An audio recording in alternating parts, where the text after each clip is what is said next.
This game is one of the most simplistic and yet one of the most beautiful I have ever had the pleasure of playing. It will take you in and just swallow you whole.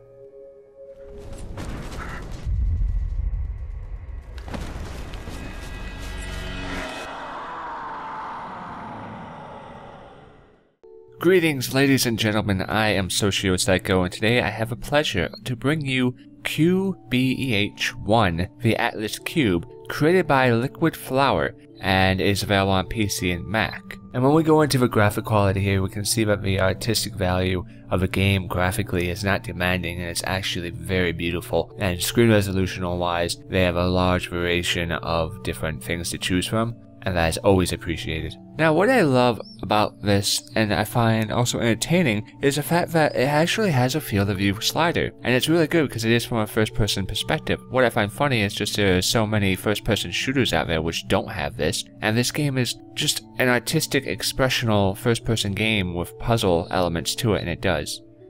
Music and volume, the music fits so well in this game. It really just drives home the point that it's trying to make. It would be nice to have a sound SFX volume, as sometimes the movements of a character get a little loud, not to a point where it's overbearing or annoying, just to a point where it's a little bit, you can definitely tell that it's there. Head bobbing, definitely turning that off. And for your controls, all the controls are rebindable with really no issue at all. You have all your standard controls, and pretty simple as you can see. Now, one thing I'd like to state is that in the summer they plan on releasing a patch which will allow Oculus Rift support as well as Steam Workshop, so the amount of levels that will be increased are potentially infinite, and the game is very beautiful. When we look into this little selection here, you can see all the different worlds and levels upon which you can select. Now, each level has a hidden object, and the way the level design is in this game is actually very well done, and finding those hidden objects will be actually quite a task. It's something you gotta work for, something you have to really try to explore. The game's depth in how they did the level design, how they pieced things together, associated with the atmosphere of the game, has been brilliantly done. The game has been put together in a fashion which is just absolutely gorgeous. It will wrap its arms around you and embrace you. This game, I am happy to say, is one that will relieve just about anybody's stress. If you've been having emotional burdens upon you, play this game and you'll be surprised. Those will just melt away. Now, there is some slight puzzle aspect to it, as that's really the basis, otherwise it'd just be a walking simulator. What happens in this game is pretty much that you have to collect these cubes throughout these various missions. Now, there's different types of cubes which relate into different puzzles, as this game is a puzzle minimum platformer. And by platforming, I only mean jumping in truth. The fact that you build staircases with your cubes and you activate and manipulate the world in certain areas really takes care of the fact that you have to worry about over-platforming issues. The level design is half maze, half Alice in Wonderland. It has a good mix in between the bizarre and crazy versus I'm sort of lost, as well as just artistically beautiful. The way they've implemented the puzzles and how the levels get continuously longer the further you get in doesn't make you feel as if you are underappreciated or that it can get too frustrating. Now, sometimes a longer puzzle could be a little bit of annoyance depending on your time scope, but the game doesn't abuse you. And I feel that's the most important thing to mention at all. The game can be a little tricky at times. You have to think about how you're going to build cubes together, and you have to think how you manipulate the world. But it's not to a point where you get frustrated that you cannot figure something out. The game has many different layers upon it, and many different atmospheres. The way that this has been created is to enhance your enjoyment in it, to make you relax, to let you take a deep breath, sort of explore the world, and find out how to get through it. The world is not necessarily there to punish you. It's not there to scare you or not there to hold your hand even, but it's there to show you a journey upon which you basically get in touch more with yourself.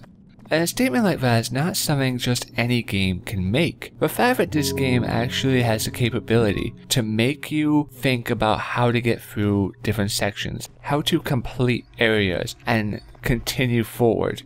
Now there is a checkpoint system in the game. The game can be fair at times, and sometimes it may not be. The game can be fair, and I feel the majority of the times it is.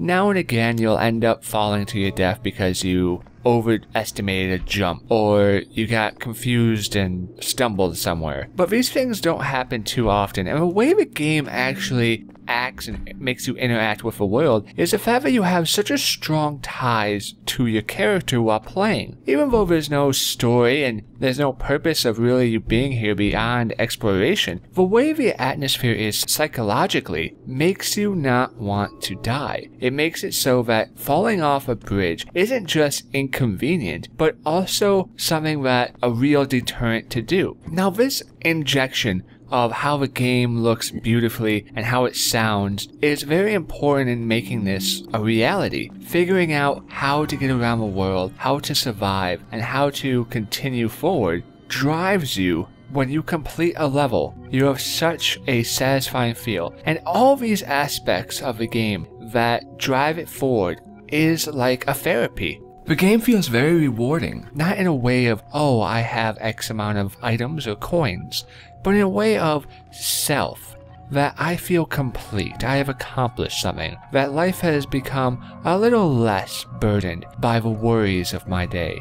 This game does not put up illusions. It goes straight for you, and it says, come, explore, enjoy, and let go.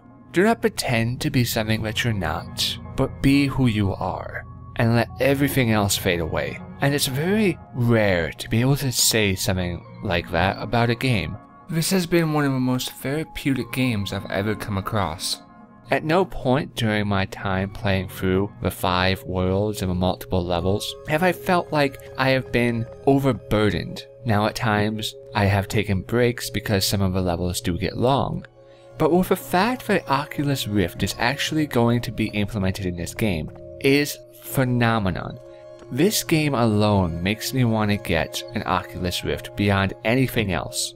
To play this game with a Rift has to be an experience like no other, and I am going to save on to this game and one day experience that. I certainly do hope so.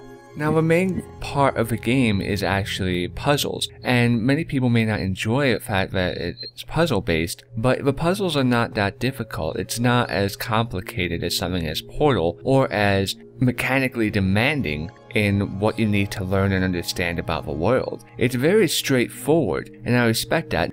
Now, I wouldn't be properly giving you a review if I didn't describe the issues that I did find with the game. And if I love a game like I love this game, I have to be honest about what I found wrong with this game. And I found 2 things wrong with this game.